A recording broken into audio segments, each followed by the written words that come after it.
नमस्कार, मी सारिका. आजही दर्पण न्यूज चॅनलमध्ये आपल्या सर्वांचं हार्दिक स्वागत करते. चंद्रपूर जिल्ह्यातील राजुरा तालुक्यातील आज दिनांक 30 जून 2025 ला दुपारी 2:30 वाजताच्या दरम्यान राजुरा उपजिल्हा रुग्णालयाजवळ एक दुर्दैव अपघात घडला. बुरखुंडा येथील 65 वर्षीय श्री दौलत कुडमुते हे आपल्या मुलीला बालपणपणासाठी पत्नीसोबत रुग्णालय दाखल करण्यात आले होते.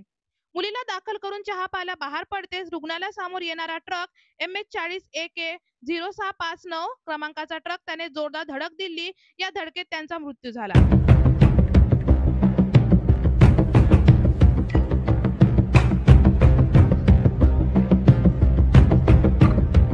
ही घटना अतिशय दुःखद असून रुग्णालयाच्या परिसरात वाहतुकीचा योग्य व्यवस्था नसल्यामुळे अशा प्रकारची घटना घडत आहे.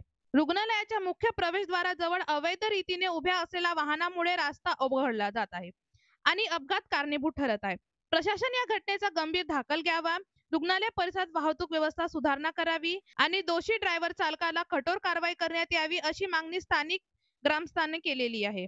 तर काय वाटतं मित्रांनो, या ट्रक चालकावर कारवाई झाली पाहिजे की नाही, इथे व्यवस्थापन सुरक्षा झाली पाहिजे की नाही, आम्हाला कमेंट मध्ये सांगा. आणि जर आतापर्यंत आमच्या चॅनलला सबस्क्राईब नाही केले तर आता जाऊन तुरंत करा आणि संपूर्ण परिवाराचा पात्रा फक्त आजही दर्पण न्यूज चॅनल. धन्यवाद.